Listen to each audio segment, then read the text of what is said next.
बांसगांव गड्ढे में बांसगांव। मतलब विकास के नाम पर एक दिखावा बता रही है। सिर्फ छलावा का जो पूरा मुद्दा रहता है कि हम लोग दलितों के लिए काम कर रहे हैं, युवाओं के लिए काम कर रहे हैं, बहनों के लिए काम कर रहे हैं, महिलाओं के लिए काम कर रहे हैं। तो समझ लीजिए अगर उनका आप देखेंगे तो एक बहुत बड़ा अमाउंट वो सिर्फ और सिर्फ प्रचार प्रसार बांसगांव का। आप देख लीजिए बांसगांव में मैं जब गई तो वहां पे लोग, मैंने बोला भाई अगर तुम लोग को इतनी परेशानी है, वहां कमलेश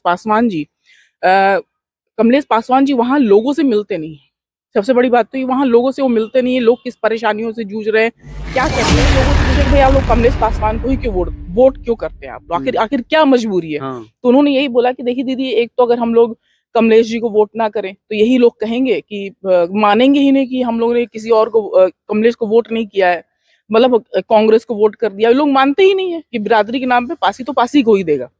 तो कहने का मतलब ये एक मजबूत कैंडिडेट कमलेश जी के सामने में नहीं खड़ा हुआ पासी समुदाय में। तो वहां पासी कम्युनिटी को कोई विकल्प नहीं है चुनने का। अगर मान लीजिए कांग्रेस आपको अगर उतारती है लोकसभा से, तो क्या आप दे पाएंगे टक्कर उनको, कमलेश पासवान जी को, क्योंकि 2-4 बार। नमस्कार, स्टार न्यूज लाइव में आपका स्वागत है। मैं हूं चंदन कुमार।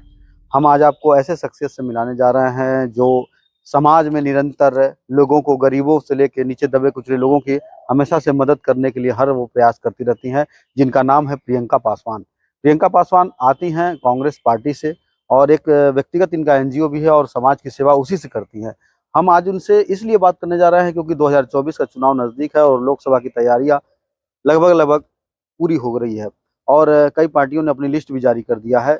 ऐसे में हम बात करने जा रहे हैं प्रियंका जी से, क्योंकि एक हमारे गोरखपुर जिले से बगल में ही एक बांसगांव लोकसभा है। इस लोकसभा में आप देखे होंगे कि 2009 से ही एक ऐसे प्रत्याशी लगातार निरंतर उनको बीजेपी टिकट दे रही है और उनके जो मैसेज हैं बैकग्राउंड के, वो कई तरह के अलग अलग आते हैं कि जो है बीजेपी क्यों इनको दे रही है और क्या वहाँ पे काम हुआ है, नहीं हुआ है। वहाँ के समाज के, उन्हीं के समाज के लोग, दबे कुचले जो लोग हैं बेचारे, उनकी काम जो है सुनने के लिए नहीं हो पाता है। तो ऐसे में हम बात करने जा रहे हैं प्रियंका जी।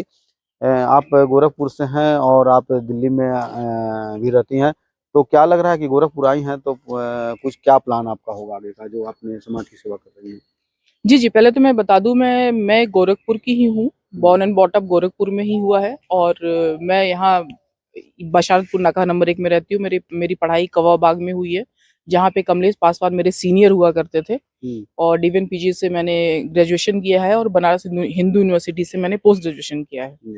अब आपने जैसे पूछा कि यहाँ पे बांसगांव का क्या है, तो बांसगांव में दरअसल ये मेरा मन नहीं था। मैं तो सोसाइटी, अपना एनजीओ जो चलाती हूँ, उसके माध्यम से करीब बहुत बच्चे, मतलब 2,500 बच्चे मेरे साथ कनेक्टेड है। मतलब उन बच्चों को पढ़ाई प्रोवाइड करवाना कि जिनको एजुकेशन सुलभ नहीं हो पाती है, उन बच्चों को पढ़ाई प्रोवाइड करवाती है। दूसरे, महिलाओं का सशक्तिकरण में कि एक महिला अगर जागरूक होती है और रोजगार होती है तो उसका पूरा परिवार जागरूक होता है। तो महिलाओं पे मेरा फोकस है, बच्चों पे मेरा फोकस है। तो मैं जब यहाँ बांसगांव में मैंने अपना एनजीओ स्टार्ट किया, सबसे पहले गोरखपुर में ही स्टार्ट किया था, बशारतपुर में, फिर बांसगांव में मैंने एक सेंटर किया और अभी मेरा दिल्ली में है। दिल्ली में लखीमपुर खीरी और भी देश के अन्य इलाकों में मेरा एनजीओ वर्क कर रहा है। बेसिकली मेरा बिजनेस है जो कि मेरा मुंबई में है, दिल्ली में है, बेंगलुरु में है और यहाँ गोरखपुर में भी आर्ट गैलरी है हमारी। तो यहाँ पे मैंने बांसगांव में ये देखा कि लोग यहाँ पे परेशान तो हैं ही, और आप बाहर की रोड पे अब जाते लगता है कि बहुत अच्छा है, हाईवे बना है तो अच्छा ठीक हो गई। लेकिन जब अंदर जाते हैं, जैसे कि वो आपका जंगल चौराहा हो गया, कौड़ी राम का इलाका हो गया और जगदीशपुर का इलाका हो गया, मतलब जो भी बांसगांव का जो भी इलाका है, रुद्रपुर के इनर इलाके हो गए, मैंने ये सारी चीजें देखी कि अंदर में, मतलब ये लोग बोलते हैं कि हम लोग को सड़कें चमक रही हैं, ये है, तो मुझे तो ये लगता है कि बांसगांव गड्ढे में बांसगांव है। मतलब विकास के नाम पर एक दिखावा बता रही है। सिर्फ छलावा ही छलावा है, सिर्फ छलावा ही छलावा है।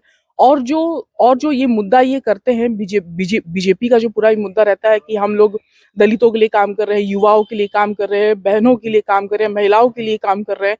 तो समझ लीजिए अगर उनका आप देखेंगे तो एक बहुत बड़ा अमाउंट वो सिर्फ और सिर्फ प्रचार प्रसार पे खर्च करते हैं। मतलब जमीनी स्तर पे कुछ भी नहीं है। उज्ज्वला योजना उनकी फेल हो गई। लोग वो जो सिलेंडर होता था उसको बना के चूल्हा, उस पर अपना खाना बनाते हैं, दूसरा सिलेंडर भरा नहीं पाता है और ये बोलते हैं कि हम गरीबों को इतना फ्री दे रहे हैं। जबकि बात ये 28% ये जीएसटी हर एक जो रेहड़ी लगाने वाला भी है, जो एक सफाई कर्मचारी भी है, झाड़ू लगाने वाला भी, वो 28% जीएसटी दे रहा है।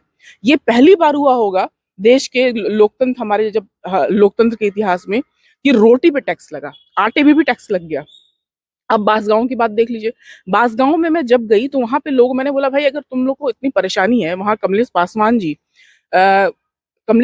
जी वहां लोगों से मिलते नहीं है। सबसे बड़ी बात तो ये, वहां लोगों से वो मिलते नहीं है, लोग किस परेशानियों से जूझ रहे हैं, क्या कर रहे हैं। लेकिन जैसे आपने बताया वो मिलते नहीं है, एक मैसेज हमने भी देखा है कि बहुत कम ही लोगों से मिल पाते हैं वो, लेकिन इसके बावजूद बीजेपी उन पर लगातार भरोसा करी। 2009 2010 से अभी तक वो लोकसभा लड़ते आ रहे हैं। इस बार फिर उनको टिकट दिया गया है। तो क्या लगता है उनके सामने विपक्ष में कोई अभी तक कोई प्रत्याशी नहीं आया था क्या? अब तक जीतते आ रहे हैं तो नहीं, देखिए जीतते आ रहे हैं, इसका देखिए सबसे बड़ी बात ये है कि ये जो धन, ये जो देखिए, एक होता है कि एक वोटर पे हमारा वहाँ पासी कम्युनिटी जो है वो बहुत बहुसंख्यक में है, मतलब वो निर्णायक वोटर है। तो वहां मैंने लोगों से पूछा कि भाई आप लोग कमलेश पासवान को ही क्यों वोट क्यों करते हैं आप लोग, आखिर क्या मजबूरी है? हाँ। तो उन्होंने यही बोला कि देखिए दीदी, एक तो अगर हम लोग कमलेश जी को वोट ना करें तो यही लोग कहेंगे कि मानेंगे ही नहीं कि हम लोगों ने किसी और को, कमलेश को वोट नहीं किया है, मतलब कांग्रेस को वोट कर दिया। लोग मानते ही नहीं है कि बिरादरी के नाम पे पासी तो पासी को ही देगा। तो कहने का मतलब ये है कि एक मजबूत कैंडिडेट कमलेश जी के सामने में नहीं खड़ा हुआ पासी समुदाय में, तो वहां पासी कम्युनिटी को कोई विकल्प नहीं है चुनने का। अगर मान लीजिए कांग्रेस आपको अगर उतारती है लोकसभा से, तो क्या आप दे पाएंगे टक्कर उनको, कमलेश पासवान जी को? क्योंकि 2-3-4 बार वो लोकसभा रह चुके हैं। और अगर कांग्रेस क्यों आप पे विश्वास करे कि प्रियंका जी को मैं अगर उतारता हूँ, प्रियंका जी मजबूती से चुनाव लड़ेंगी, क्या आप में खूबी होगी?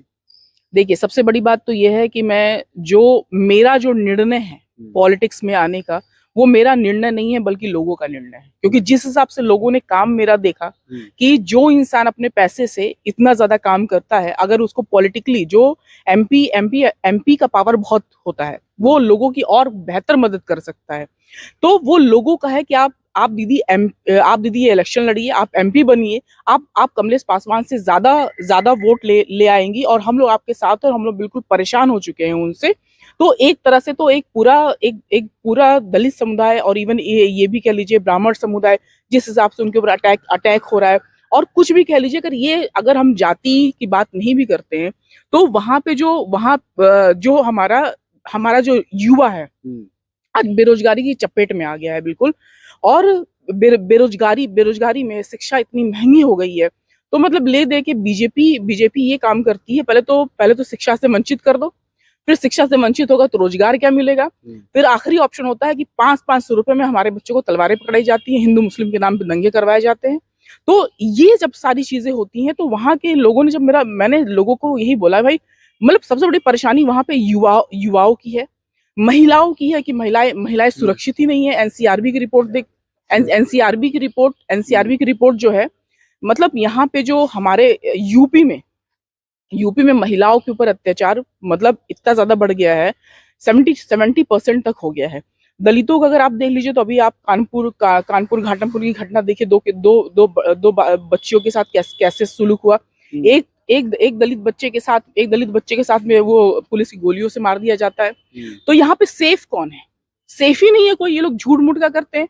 बीजेपी इसमें तो 400 पार बात कर रही है, क्योंकि इस बार तो करी अयोध्या है, ज्ञानव्यापी है, सारी चीजें करके करी, इस बार तो 400+ होने जा रहा है। लिस्ट ने उसने जारी किया कि दोबारा रिपीट, कई पूर्वांचल में कई प्रत्याशी को रिपीट कर दिया है। नहीं बिल्कुल, देखिए ये गठबंधन जो उतरा है, इंडिया अलायंस जो उतरा हुआ है, वो अपने पार्टियों के लिए नहीं है, ये है देश को बचाने के लिए, लोकतंत्र को बचाने के लिए। जिस हिसाब से देखिए, क्या पहले मस्जिद नहीं हुआ करते थे? क्या पहले मंदिर नहीं हुआ करते थे? क्या पहले शिवालय नहीं हुआ करते थे?